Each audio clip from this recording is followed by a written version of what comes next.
श्री शिवाय नमस्तुभ्यम। आप सभी को श्रवण मास शिवरात्रि की ढेरों शुभकामनाएं। प्रिय भक्तों, आज सावन के महीने की शिवरात्रि है। बहुत ही महत्वपूर्ण और भगवान शंकर का बहुत बड़ा दिन है। आज आप सभी ने श्रावण शिवरात्रि का व्रत किया होगा।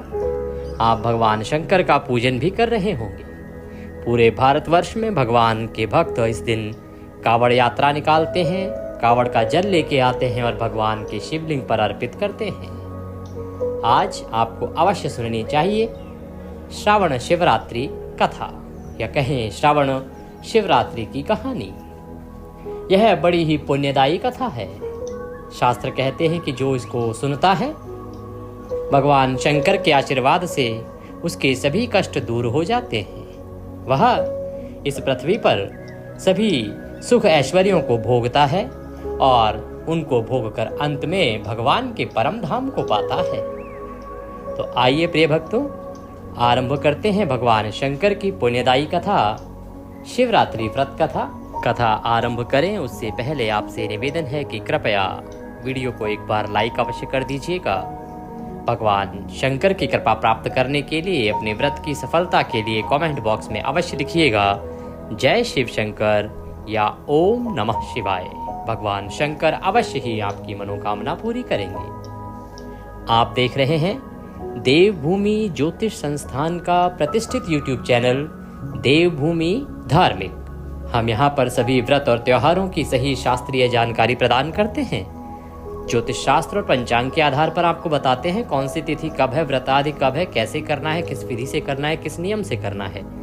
सही कथाएं सुनाते हैं जो पुराणों में लिखी होती हैं और सही महात्म्य सुनाते हैं। यदि आप सभी व्रत और त्योहारों की शास्त्र अनुसार जानकारी प्राप्त करते रहना चाहते हैं तो कृपया चैनल को अभी सब्सक्राइब कीजिए और बेल आइकन को प्रेस कीजिए। जैसे ही आप चैनल को सब्सक्राइब करेंगे, वहां एक घंटी का निशान बना हुआ दिखाई देगा, उसको अवश्य दबाइएगा, तभी आपको हमारे सारे वीडियो प्राप्त होंगे, अन्यथा आपसे जानकारी छूट जाएगी। तो कथा आरंभ करते हैं। कथा सुनिएगा और कथा के बाद आज आपको अवश्य सुनना चाहिए श्री शिव शास्त्र नाम स्तोत्र और आज का श्री शिव महापुराण का अध्याय। दोनों ही वृतांत बड़े महत्वपूर्ण हैं और बहुत ही अधिक पुण्य प्रदान करने वाले हैं। आइए यहाँ आरंभ करते हैं। श्री श्रवण मास शिवरात्रि कथा प्राप्त होता है। श्री शंकर भगवान की जय। एक समय की बात है, चित्रभानु नामक एक शिकारी था। जानवरों की हत्या करके वह अपने परिवार को पालता था। वह एक साहूकार का कर्जदार था, लेकिन उसका ऋण समय पर नहीं चुका पाया था। क्रोधित होकर साहूकार ने शिकारी को शिव मठ में बंद कर दिया। वहां पास में एक शिव मठ था और उस शिव मठ के अंदर उस साहूकार ने उसे बंद कर दिया, बंदी बना के। संयोग से उस दिन शिवरात्रि का दिन था, तो हर तरफ भगवान शिव के जय जयकार हो रहे थे। हर तरफ भगवान का कीर्तन हो रहा था। रात्रि के समय पूरे मंदिर में वहां कीर्तन और पूजा आराधना हो रही थी। तो शिकारी ध्यान मग्न होकर शिव संबंधी जो धार्मिक क्रियाकलाप वहां हो रहे थे, जो बातें हो रही थी, उनको सुनता रहा।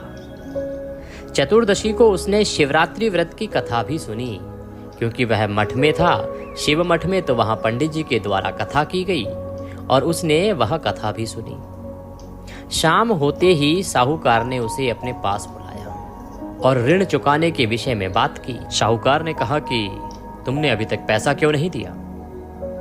तुम क्यों अभी तक झूठ बोलते आए हो? मेरा पैसा कब दोगे? अगर तुम्हारे पास पैसा नहीं था तो तुमने कर्ज लिया क्यों?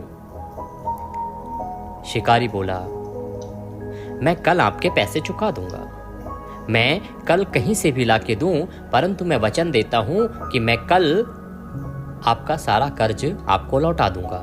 आप मुझे आज छोड़ दो। यदि आप मुझे आज छोड़ दोगे तो मैं कल वचन देता हूं कि आपको आपका सारा धन वापस कर दूं। इस प्रकार शिकारी अगले दिन सारा ऋण लौटा देने का वचन देकर बंधन से छूट गया। अपनी दिनचर्या की भांति वह जंगल में शिकार के लिए निकला, जैसे प्रतिदिन जाता था। लेकिन दिन भर बंदी गृह में रहने के कारण भूख प्यास से व्याकुल था, क्योंकि आज पूरा दिन उसे खाने को कुछ नहीं मिला था। उसे बंद करके रख दिया गया था, इस कारण से वह कुछ खा पी नहीं पाया था। तो उसे उसकी क्षुधा और पिपासा सताने लगी, भूख प्यास सताने लगी। शिकार खोजता हुआ वह बहुत दूर निकल गया, क्योंकि वह तो शिकार खेल के ही अपना पेट भरता था। तो शिकार की खोज में वह बहुत दूर निकल गया, ढूंढता ढूंढता ढूंढता जंगल में कभी इधर कभी उधर, और पूरे जंगल को छानता हुआ बहुत दूर निकल गया।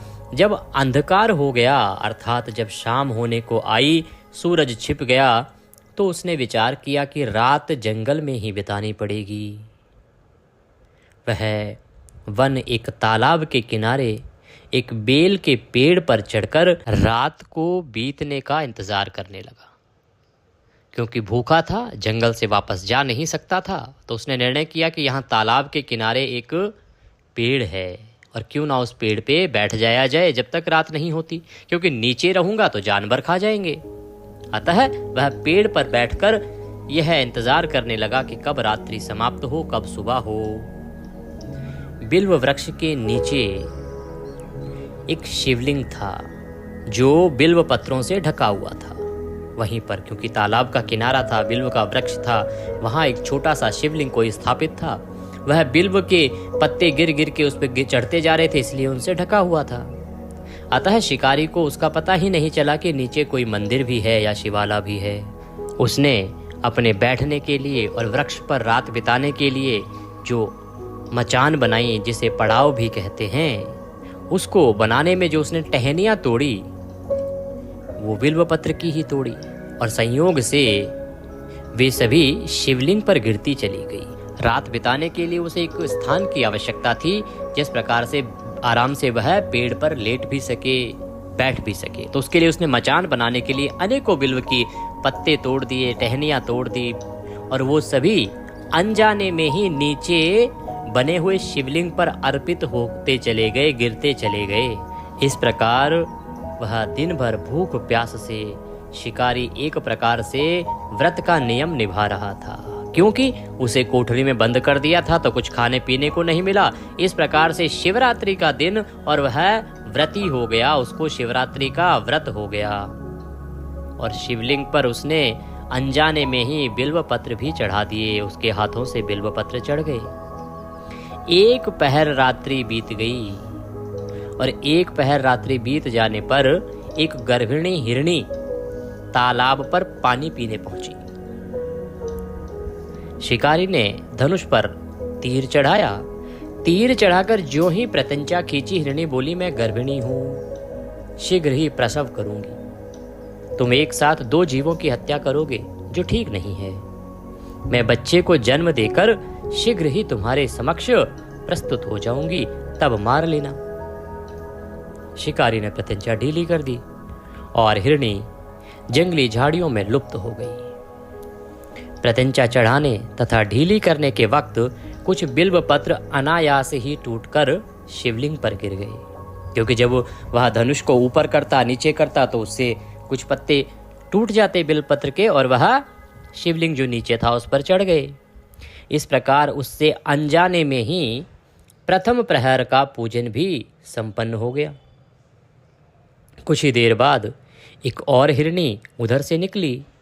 शिकारी की प्रसन्नता का ठिकाना ना रहा, उसे लगा कि मेरा शिकार आ गया, अब तो मेरा पेट भर ही जाएगा। समीप आने पर उसने धनुष पर बाण चढ़ाया उस हिरणी को मारने के लिए।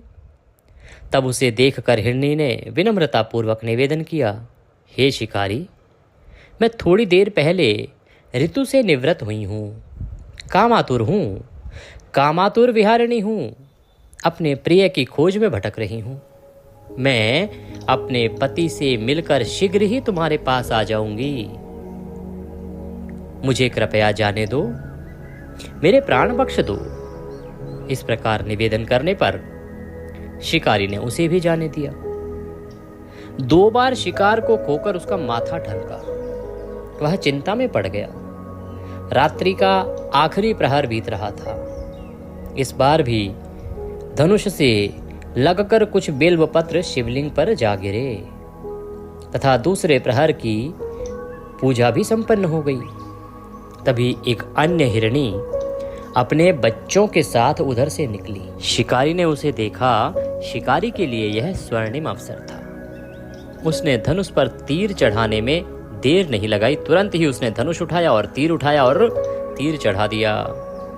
वह तीर छोड़ने ही वाला था कि हिरणी ने देख लिया और हिरणी बोली, हे शिकारी, मैं इन बच्चों को इनके पिता के हवाले करके लौट आऊंगी। इस समय मुझे मत मारो, क्योंकि मुझे मार दिया तो ये तो छोटे बच्चे हैं, इनको कोई जानवर खा जाएगा और फिर इनकी मृत्यु का पाप भी तुम्हारे सर आएगा। ना तुम इन्हें खाओगे और पाप के भागीदार बनोगे, वो अलग। शिकारी हंसा और हंस के बोला, सामने आए शिकार को छोड़ दूं, मैं इतना मूर्ख नहीं हूं। इससे पहले मैं 2 बार अपना शिकार खो चुका हूं। मेरे बच्चे भूखे प्यासे हैं और भूख प्यास से तड़प रहे हैं। वो मेरी प्रतीक्षा कर रहे होंगे कि मैं उनके लिए भोजन लेके आऊंगा। इतना सुनकर हिरणी ने उत्तर दिया, जैसे तुम्हें अपने बच्चों की ममता सता रही है, ठीक वैसे ही मुझे भी अपने बच्चों की ममता सता रही है। हे शिकारी, मेरा विश्वास करो, मैं इन्हें इनके पिता के पास छोड़कर तुरंत लौटने की प्रतिज्ञा करती हूँ। मैं वचन देती हूँ कि मैं इन्हें इनके पिता के पास छोड़ के तुरंत चली आऊंगी। हिरणी का दुख भरा स्वर सुनकर शिकारी को उस पर दया आ गई। उसने उस मृगी को भी, उस हिरणी को भी जाने दिया। शिकार के अभाव में तथा भूख प्यास से व्याकुल शिकारी अनजाने में ही बेल वृक्ष पर बैठा बेल पत्र तोड़ तोड़ कर नीचे फेंकता जा रहा था। पौ फटने को हुई तो एक हष्ट पुष्ट मृग उसी रास्ते पर आया। अब शिकारी प्रतीक्षा कर रहा था तो वो अनजाने में ही बिल्व के पत्ते तोड़ता नीचे फेंक देता, पत्ते तोड़ता नीचे फेंक देता। उसे पता ही नहीं था कि नीचे तो शिवलिंग है और भगवान शंकर पर सारे पत्र चढ़ रहे हैं। इतने में ही जैसे ही सुबह हुई, पौ फटी, एक हिरण उसी रास्ते पर आ गया। शिकारी ने सोच लिया कि इसका शिकार वह अवश्य करेगा। शिकारी की तनी प्रत्यंचा और उस पर तीर देखकर मृग घबरा गया और विनीत स्वर में बोला, हे शिकारी, यदि तुमने मुझसे पूर्व आने वाली 3 मृगियों तथा छोटे छोटे बच्चों को मार डाला है तो मुझे भी मारने में विलंब ना करो। मुझे अभी मार दो ताकि मुझे उनके वियोग में एक क्षण भी दुख ना सहना पड़े। मैं उन हिरणियों का पति हूँ। यदि तुमने उन्हें जीवन दान दिया है तो मुझे भी कुछ क्षण का जीवन देने की कृपा करो। मैं उनसे मिलकर तुम्हारे समक्ष उपस्थित हो जाऊंगा। वो मेरा परिवार है, वो मेरी प्रतीक्षा कर रहे होंगे। मृग की बात सुनते ही शिकारी के सामने पूरी रात का घटना चक्र घूम गया। उसने सारी कथा मृग को सुना दी कि कैसे कौन सी हिरणी आई, तब उसने क्या कहा, दूसरी हिरणी आई तो क्या हुआ और तीसरी हिरणी आई तो क्या हुआ। तब मृग ने कहा, मेरी 3 पत्नियां जिस प्रकार प्रतिज्ञाबद्ध होकर गई हैं, यदि मेरी मृत्यु हो गई तो मेरी मृत्यु से अपने धर्म का वो पालन नहीं कर पाएंगी। अतः जैसे तुमने उन्हें विश्वास पात्र मानकर छोड़ दिया, वैसे ही मुझे भी जाने दो। मैं उन सब के साथ तुम्हारे सामने शीघ्र ही उपस्थित हो जाऊंगा। शिकारी ने उसे भी जाने दिया। इस प्रकार प्रातः हो गई। उपवास, रात्रि जागरण तथा शिवलिंग पर बिल्व पत्र चढ़ने से अनजाने में ही पर शिकारी के हाथों शिवरात्रि की पूजा पूर्ण हो गई। पूजा शिकारी से अनजाने में हुई थी, परंतु मेरे भगवान भोलेनाथ देर नहीं करते। उन्होंने उस पूजा का परिणाम उसे तत्काल ही दिया। शिकारी का हिंसक हृदय निर्मल हो गया, उसमें भगवत शक्ति का वास हो गया। अब उसके हृदय में करुणा भाव उत्पन्न होने लगे और थोड़ी ही देर बाद वह मृग सपरिवार शिकारी के समक्ष उपस्थित हो गया ताकि वह उसका शिकार कर सके।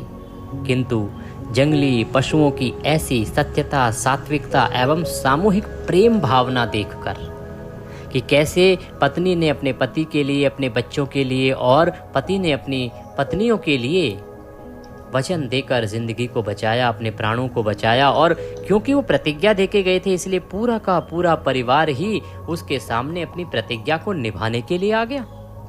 यह देखकर उसका हृदय बड़ा ही ग्लानि से भर गया। उसे बड़ी ग्लानि हुई कि मैं तो मनुष्य हूं, मैं इनको मार के खाऊंगा। ये इतने सत्यवादी हैं कि इन्होंने जब प्रतिज्ञा की तो ये स्वयं मृत्यु के लिए यहां आ गए। उसने मृग परिवार को जीवन दान दे दिया। अनजाने में शिवरात्रि के व्रत का पालन करने पर शिकारी को जो कष्ट था वह दूर हो गया। उसे अपार धन की प्राप्ति हुई, जिस धन को ले जाकर उसने उस साहूकार को दे दिया और इस प्रकार से वह साहूकार के उस कर्ज से भी मुक्त हो गया। भगवान शंकर के आशीर्वाद से, शिवरात्रि के पूजन के आशीर्वाद से, बिल्वपत्र अर्पण के आशीर्वाद से उसके घर में धन धान्य के भंडार हो गए। वह इस पृथ्वी पर दीर्घ आयु होकर सभी ऐश्वर्यों को भोगता हुआ अंत समय में भगवान के शिवलोक को गया। बोले शंकर भगवान की जय। जो कोई शिवरात्रि की इस कथा को सुनता है या सुनाता है, भगवान शंकर की कृपा से उसके सभी दुख दूर होते हैं और वह मनवांछित फल प्राप्त करता है। बोलिए श्रवण मास शिवरात्रि की जय। इसी के साथ यह श्रावण मास शिवरात्रि कथा यहाँ पूर्ण होती है। आइए अब हम सुनेंगे श्री शिव सहस्त्रनाम स्तोत्रम, जिसे भगवान विष्णु द्वारा रचा गया है। सर्वप्रथम भगवान विष्णु ने ही 1000 नामों से भगवान शंकर का पूजन किया था और इन 1000 नामों से पूजा के परिणाम स्वरूप ही भगवान शंकर ने भगवान विष्णु को सुदर्शन चक्र दिया था। इतना शक्तिशाली यह स्तोत्र है, जिस स्तोत्र से नारायण ने स्वयं भगवान शंकर का पूजन किया। आइए अब वही शक्तिशाली स्तोत्र हम सुनते हैं। इन 1000 नामों से आज आप भी भगवान शंकर का स्तवन करें, पूजन करें, इनका श्रवण करें, जिसके परिणाम स्वरूप, जिसके पुण्य से आपको तत्काल ही आपके संकटों से मुक्ति प्राप्त होगी। आरंभ करते हैं अथ श्री शिव सहस्त्रनाम स्तोत्रम।